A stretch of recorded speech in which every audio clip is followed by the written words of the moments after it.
3 weeks to polling day and counting. Tonight, it's our penultimate leader interview. Sinn Féin's Lou McDonald is live in the studio.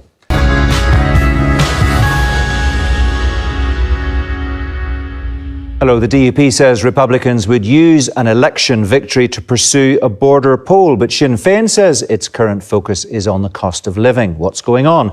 Let's find out. The Sinn Féin President, Lou McDonald, is with me now. Welcome to the programme. Is that the message you want the electorate to hear then over the next 3 weeks? This election time is not about a border poll, it's about the cost of living crisis. Well, can I firstly say, Mark, that I'm very conscious that the deaths of two men in Sligo town, Michael Snee and Aidan Moffat, have caused huge alarm and fear and distress right across the community, and not least in the LGBTQ community. So I'd like to begin, if I might, by sending condolences and solidarity to their families, to the wider community. And I know there will be a lot of vigils and books of condolences and solidarity in coming days. And I think that's a very important factor and facet of Irish life now as we seek to build a sense of community, collaboration, partnership right across our society. And that, in a broader political sense, is Sinn Féin's priority. We're very conscious that people are currently living through a cost of living crisis. We're conscious of the enormous waiting lists, for example, within our hospital system. And we're absolutely determined that politics will deliver for people. We also believe that meanwhile politics delivers in a respectful sense of partnership in the here and now, that we also have to plan for the future. And that conversation about the future has to include everybody.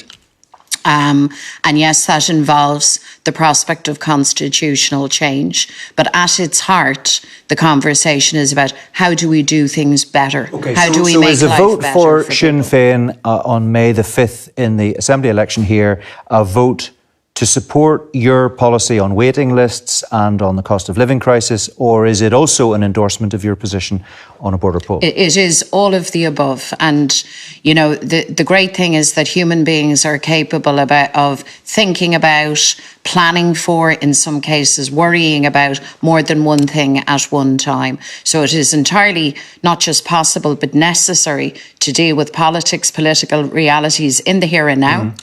And to respond to them so in a way Michelle that's O'Neill proportionate. talked about people not waking up thinking about a border poll, but thinking about the cost of living crisis. Was she slightly off message as far as you're concerned? No, absolutely. Because that's not the kind of thing we're used to hearing Sinn Féin leaders saying. No, she was absolutely right, because the truth is, in the here and now, if you're struggling to pay your electricity bill or put food on the table, if you're one of the 400,000 people who are on a waiting list, waiting for a first consultation, of course that's to the forefront of your mind, but that does not mean that you're not concerned about the future, and it certainly cannot mean that as a society that we don't plan for it, that future. Okay, so is this a tactical approach then? Is that what we're looking at? Avoid talking, where possible, about a border poll, which you still clearly want, in case you frighten the unionist horses and help them get their vote out? No, far from it.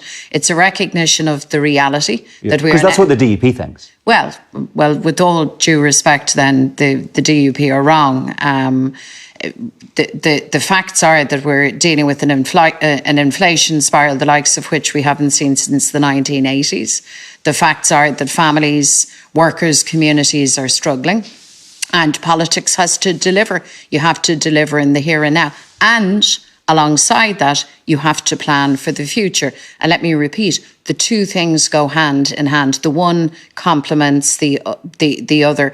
And we're very anxious to see institutions back up and running, and for us to no longer judge success by the simple survival of the institutions, but by in their capacity to deliver. Okay, but unionists are concerned that if Sinn Féin ends up as the biggest party on May the 6th, you will use that as leverage to catapult the issue of a border poll back to the top of the agenda again. Mark, we're nearly a quarter of a century now into the Good Friday Agreement. I mean, the idea that a discussion about what happens next and the future is somehow catapulting anybody anywhere is not a reflection of reality. Well, we've never had a Sinn Féin First Minister before. We may do so. We might have one on May the 6th. We may do so on May the 6th. And so we've never had that situation in 25 years. That's the point. That's in the hands of the people. And if it is a thing, that the people return Sinn Féin as the largest party, well, then we will nominate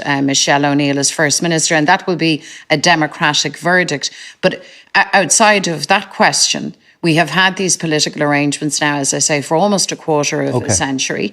And at this point, I think with all of the changes internationally, domestically, not least Brexit and all that has entailed, of course we have to have a conversation about this. All right. You said in your opening comments that this election has to be about Sinn Féin delivering for your supporters. So let's talk about delivery. Last night in a television interview in Dublin, you said, and I'll quote, "Ministers have to be in charge of their departments. At the end of the day, the buck stops with them. That means they need to be on their game. They need to be alert to what's happening around them." So let's just look, if you don't mind, for a moment or two at the performance of Sinn Féin's executive ministers. The Audit Office here in Northern Ireland said recently that the Communities Department and Sport NI were working at speed regarding help for sports clubs during COVID restrictions, but it did point out that the department was underwriting some organisations' profits, which it said wasn't an appropriate use of public money. Does the buck stop with Deirdre Hargey? Yes, the buck stops with any minister and any department. And I know that the Comptroller and Auditor General quite correctly keeps a very, very careful eye on all public monies. I spent many years on the Public Accounts Committee in Dublin, and I had dealings with Kieran Donnelly here, the outgoing Comptroller. So quite correctly, everything is weighed and balanced. But just bear in mind, what was also found and understood was in the context of COVID, that departments were moving at speed. And whereas a cap should have been put on that fund, and one or two organisations, one golfing institution in particular, benefited from that. They operated within the rules, and many other hundreds of other sporting organisations benefited from those monies. Rules set within a department, as you know, by a department led by a Sinn Féin minister. That's the point. The report that you refer to also said, while the minister's intention was to support a diverse range of sports clubs, golf clubs, as you say, ended up benefiting the most. £1.5 million was paid to Royal County Down Golf Club, the largest single payment that was made. Now, that happened in a Sinn Féin minister's department. Was Deirdre Hargey on her game, to quote you, allowing that to happen? Deirdre Hargey has been very much on her game, and any fair-minded person looking in the context of the COVID pandemic, the distribution of more than £2 billion. Why did she not see the need for a cap? £2 billion being made, and the incredible positive effect that had for business, for community organisations and for sporting organisations, would acknowledge that Deirdre. But in fairness, let me make a broader point. The entirety of the executive, to everybody's credit, in the main rose to the challenge, and I think fair-minded people would recognise that. But she could have done better. The objective, would you go that far? Would you admit that? I think she would accept herself that there should have been a cap. But the purpose of scrutiny of public monies, of having a Public Accounts Committee and a Comptroller and Auditor General, is that you establish. Sure, but it's better not to make the mistake in the first place, isn't it? Well, of course it is, and it would have been better if we weren't dealing in pandemic circumstances where decisions had to be made very carefully. But let me emphasise this point. Nobody acted outside of the rules. No, so there's learnings to be drawn, for sure. But what about the people who've been queuing up to try to get help with winter fuel payments, which is a scheme also administered by Deirdre Hargey's department, and struggling to do that because that's a scheme that was under a huge amount of pressure, and they're looking at privileged golf clubs with money in their accounts being handed hundreds of thousands of pounds. In the case we've just referenced, £1.5 million.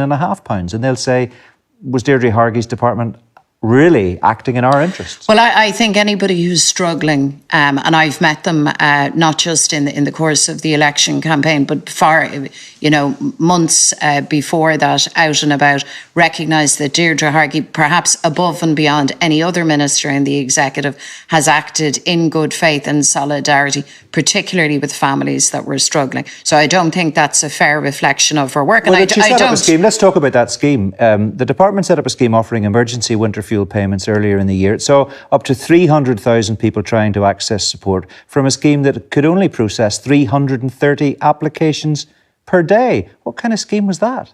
Yeah, it was a flawed scheme. And well, it demonstrates two things. Firstly, the level of need in the community, and secondly, the fact, and I don't like this fact, but it is a fact, the system here in the north operates from a block grant. You don't have all of the levers and powers that, for example, you would enjoy in Dublin in terms of raising resources and then resourcing your system appropriately. And yes, things were stretched and people were under pressure. And the Minister said that herself. I don't think there's any secret around that. She said in the Stormont Chamber herself that a scheme that's targeting 20,000 people with a demand of over 280,000 trying to contact the scheme will never be fit for purpose. It was never intended to do that. But it was a scheme set up by her department. Does the buck stop with her? Yes, but I mean, she's addressed the matter.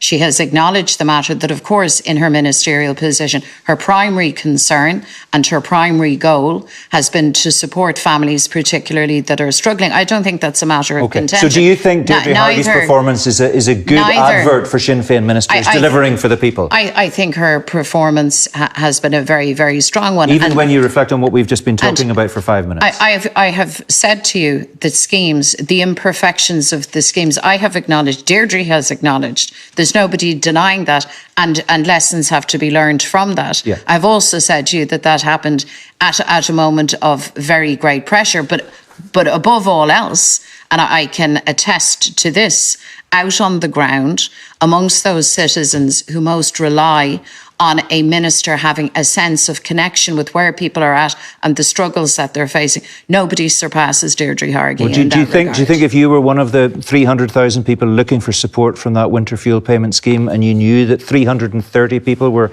being dealt with in any one day, you'd think that she was delivering good value for money?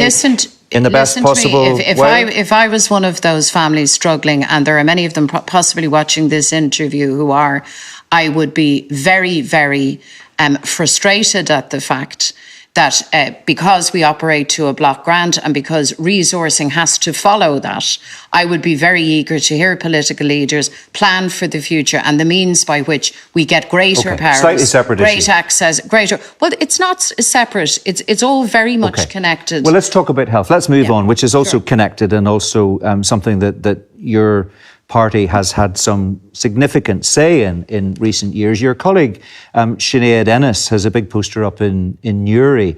Daisy Hill Hospital, protect our services. But just to go back to the morning of the publication of the Bengoa report on health service reform, when the then Health Minister, Michelle O'Neill, was commenting on that. She said there's strong evidence that concentrating specialist procedures and services in a small number of sites produces significantly better outcomes. Adopting this approach will mean that not every service will be available in every existing hospital, but where those services exist, each and every one of us will benefit from more timely, safer and better outcomes. Has anybody explained that to Sinead Ennis? Yes, Sinead Ennis, and indeed everybody, Sinead and everybody else campaigning for Daisy Hill Hospital are well aware of that. And by the way, they're not looking for every service to be available. They are advocating the point that in a very, very large population area that spans across South Down and into Newry and Armagh, and indeed over the border into North Monaghan and into Louth, there is a concentration of population and there has to be But that's a separate issue from the Bengoa report, which is about reform and transformation of the health service within Northern Ireland. Yes. I'm not saying it's not connected to cross-border issues, but that's not what Bengoa addresses. No, I know what Bengoa addresses. Yeah. And there is, it similarly, Sláinte Care in the north, in the south addresses the fact that, yes, you need centres of excellence for specialities. That is absolutely sure. But that is not a cover to denude entire areas of the services that they can legitimately expect. Can I say this to you, Mark? Last weekend, a young woman died in that area of Newry because an ambulance couldn't get to her quickly enough. A young woman in her 30s. Now, that said to that community correctly, in my view, that the services that you need in your local hospital in Daisy-Hill, you guard them and you argue for their development. Not every speciality under the sun, but the services that your complex, community and that's a very tragic incident. There's absolutely no question about that. Well, Mark, it's complex, but it's also simple. And the simple reality is, in emergencies, you cannot say to a community, the golden hour will be protected by ambulance services and capacity, which doesn't exist. And this is one of the big frustrations. We're talking specifically in respect of Daisy-Hill. I know these frustrations are felt elsewhere across the north, and that's the reason why we have committed £1 billion extra in investment in the health service. Conor Murphy has set that out in the draft budget. Yeah, which hasn't been agreed. Well, the draft budget is the costed plan for actually delivering this £1 billion of additional spending. And bear in mind, back at the time of New Decade, New Approach, everybody agreed that health would be the priority. As far as we're concerned, health is still the priority. So if you go back into government again, the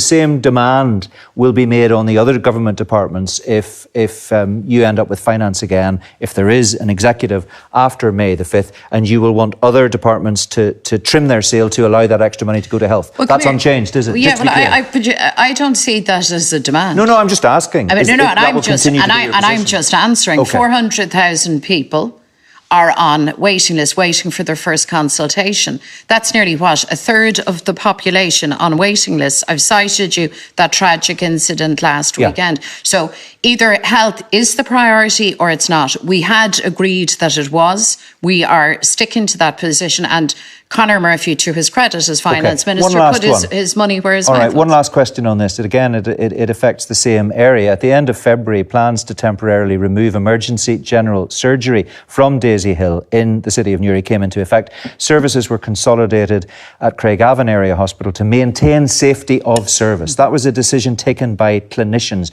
Do you support that decision? I will always support any decision that guarantees patient safety. Even if it's unpopular for local politicians? There is no issue. There is no sensible or sane person who will argue against patient safety. But let me also say this. There is also a case to be made and a conundrum around resourcing and recruiting the number of clinicians into the likes of Daisy-Hill Hospital that in turn feeds patient safety. It's all about throughput. Right. It's all about maintaining clinical excellence. And if you aren't recruiting, or if you for some reason can't recruit in the numbers that are required to a hospital like Daisy-Hill, you are going to find yourself in difficulties. But let me say, all of this points to the fact we don't have enough nurses, enough doctors, enough therapists, enough clinicians within the system. And that needs to get fixed. And the only way you fix that, Mark, is by saying very clearly, health, as agreed, remains the priority. We have committed to £1 billion addition, and we will stick by that. Presumably this weekend's Easter commemorations won't be focusing on the cost of living as far as Republicans are concerned. Will you be asking Sinn Féin speakers to weigh their words very carefully, because there is presumably a potential electoral cost of not getting things quite right? Will you be trying to make sure nobody says anything to incentivise the unionist vote? Well, look, I mean, our job in this campaign is to set out our political stall. And we've set it out very clearly, as you say, in respect of responses to the cost of living crisis, the health crisis, but also the need to build opportunity, prosperity for everybody across society, the need to work in partnership and to work in collaboration, the absolute pressing need to have a functioning executive and a very dynamic assembly. The question I asked, with the greatest respect, presumably you also want to win votes in an election and not antagonise your opponents. But, you know, that's a very strange way of coming at an election campaign. I like it. I mean, I think it's a reasonable question. But I have never fought an election as a candidate or a wider election worrying about antagonising somebody else's vote. The idea of political campaigns is it's a battle of ideas and proposals and visions of where we are and where we need to be. But you want to avoid a crocodile moment, don't you? I mean, we've heard at Easter commemorations in the past, members of Sinn Féin and say things that make unionists extremely uncomfortable. I'm just asking you a simple question.